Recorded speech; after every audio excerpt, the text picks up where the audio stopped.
Alors, ben, ça fait 2 jours que j'ai pas lu l'évangile, voilà. Au moins avec les vidéos, je peux pas me mentir à moi-même. Donc je reprends le fil de la lecture continue. Heu, avec, un des plus beaux textes, je trouve, de Luc. Extrêmement touchant, quoi. Donc on va faire comme, le texte précédent, on va lire et commenter au fur et à mesure. Annonce de la naissance du Verbe incarné. Or, au 6e mois, l'ange Gabriel fut envoyé de la part de Dieu dans une ville de Galilée nommée Nazareth à une vierge fiancée à un homme nommé Joseph de la maison de David, et le nom de la vierge était Marie. Donc, on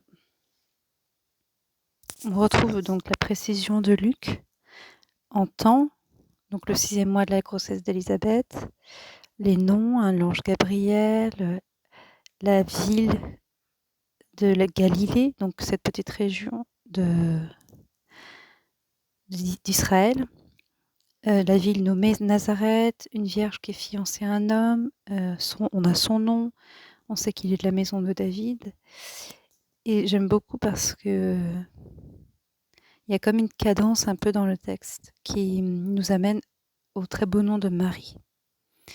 Hein, l'ange Gabriel fut envoyé de la part de Dieu donc dans une ville de Galilée nommée Nazareth à une vierge fiancée à un homme nommé Joseph de la maison de David. Et enfin, le nom de la vierge était Marie. Et il le place à la fin, enfin, je trouve que c'est beau, quoi. C'est c'est comme une révélation. Pour la première fois arrive ce très beau nom dans la Bible, Marie. Il le met bien en valeur, Luc, je trouve. Et ça me fait beaucoup penser au très beau commentaire de saint Bernard sur ce texte. Vraiment, là, je l'ai pas repris, mais c'est un très, très beau commentaire sur, justement ce verset: «Le nom de la Vierge était Marie». Donc et l'ange, étant entré chez elle, lui dit: «Salut, pleine de grâce, le Seigneur est avec toi. Tu es bénie parmi les femmes».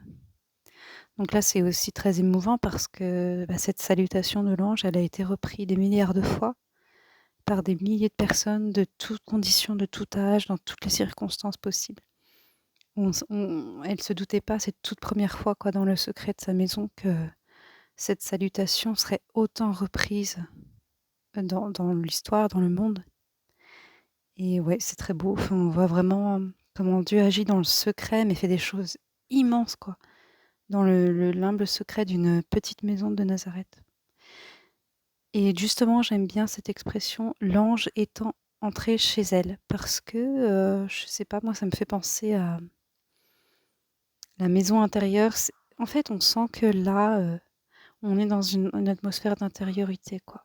La Vierge, bon, il rentre chez elle, mais on sent qu'elle est dans cette intériorité, dans cette disposition d'intériorité. Et alors la suite: «Et elle fut troublée de ce discours et se demandait ce que pouvait être cette salutation. Et l'ange lui dit: Ne crains pas, Marie, car tu as trouvé grâce devant Dieu. Et voici que tu concevras et que tu enfanteras un fils, et tu l'appelleras du nom de Jésus. Il sera grand et sera appelé Fils du Très-Haut, et le Seigneur Dieu lui donnera le trône de David son père, et il régnera sur la maison de Jacob pour le siècle, et son règne n'aura pas de fin. Or Marie dit à l'ange: Comment en sera-t-il ainsi, puisque je ne connais pas d'ange pas de puisque je ne connais pas d'homme, pardon. Et donc, en fait, ce que j'aime bien là dans ce petit passage, c'est qu'on voit que Marie, elle est tout à fait humaine, quoi. Déjà, elle est troublée. Elle se demande, qu'est-ce que ça veut dire? Elle se demandait ce que pouvait être cette salutation. On voit sa profonde humilité aussi. Et bon, c'est vrai qu'avec les siècles, forcément, elle est auréolée dans notre esprit, mais c'est bon aussi de la retrouver tout à fait humaine comme nous, quoi, désarçonnée, prise par surprise un peu par Dieu. Et c'est d'autant plus beau, quand on voit après sa réaction, quoi. Et et donc l'ange lui dit ce fameux «Ne crains pas» qu'on avait vu, déjà avec Zacharie. voilà, il rassure tout de suite, hein: «Ne crains pas, tu as trouvé grâce devant Dieu» et donc il lui annonce la naissance de Jésus. Là aussi, tu l'appelleras du nom de Jésus, c'est la première fois que ce nom apparaît. Hem, oui, Marie, elle lui demande pas: «Comment ça va?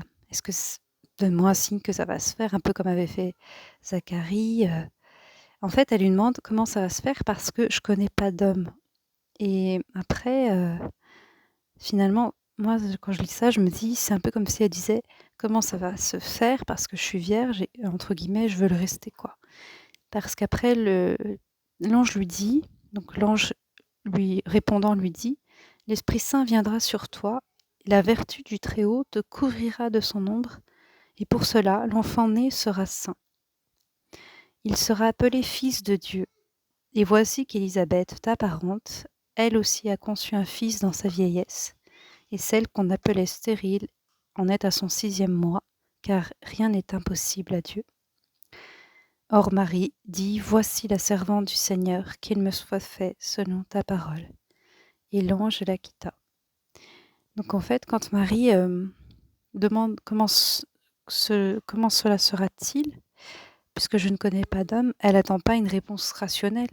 Elle attend juste, enfin moi j'ai l'impression que d'être rassurée sur le fait que ça va être une conception virginale. Parce qu'après l'ange lui dit, bah, c'est l'Esprit Saint qui te prendra sous son ombre. Et elle dit pas comment c'est possible, mais non, ça c'est pas possible, ou je sais pas quoi. Elle remet pas en doute, mais elle est rassurée quoi sur entre guillemets les modalités et que voilà le plan de Dieu correspond aussi à son aspiration profonde quoi. Donc on voit qu'elle a profondément la foi. Sa question, c'est pas du tout, un doute, c'est vraiment juste, une grande simplicité pour demander, pour être rassurée, voilà, pour faire part de son trouble, tout simplement. Et parce qu'on voit ce qui est impressionnant, c'est qu'après l'explication qui n'en est pas une parce que bon, c'est vraiment miraculeux, quoi. Marie dit tout de suite: «Voici la servante du Seigneur», ça fait pas un pli, quoi. «Qu'il me soit fait selon ta parole». Il y a pas de on voit Marie, c'est comme une enfant, quoi. Comme un bébé, qui se jette dans les bras de ses parents. Vraiment, il y a pas de problème, c'est elle fait confiance totale et ça se voit parce que tout de suite, il nous est dit: «Et l'ange la quitta». C'est rapide, c'est voilà, elle accueille, elle dit ce qu'elle a à dire et elle fait confiance, c'est magnifique, vraiment. On voit qu'elle est à la fois, elle prend la mesure, hein, de ce qui va se passer parce qu'elle accepte pas bêtement. Mais mais elle accepte totalement quoi, dans une grande confiance, ça c'est magnifique et sa façon de dire: «Voici la servante du Seigneur». C'est même là, elle se met même pas en avant en fait. Elle dit pas: «Oui d'accord, je vais le faire, je vais f être la mère du sauveur». Non, c'est: «Moi je suis la servante en fait, donc je suis une toile vierge et Dieu il fait ce qu'il veut. Qu'il me soit fait selon ta parole». Enfin, il y aurait beaucoup de choses à dire, mais je trouve que le texte dans sa simplicité, il est magnifique, enfin, moi je le trouve, vraiment n'importe quand que je l'ai lu, il m'a toujours extrêmement touchée, quoi. Ouais, c'est Marie, la femme toute simple et en même temps déjà, la reine du ciel et de la terre, quoi. Donc bah, merci Marie.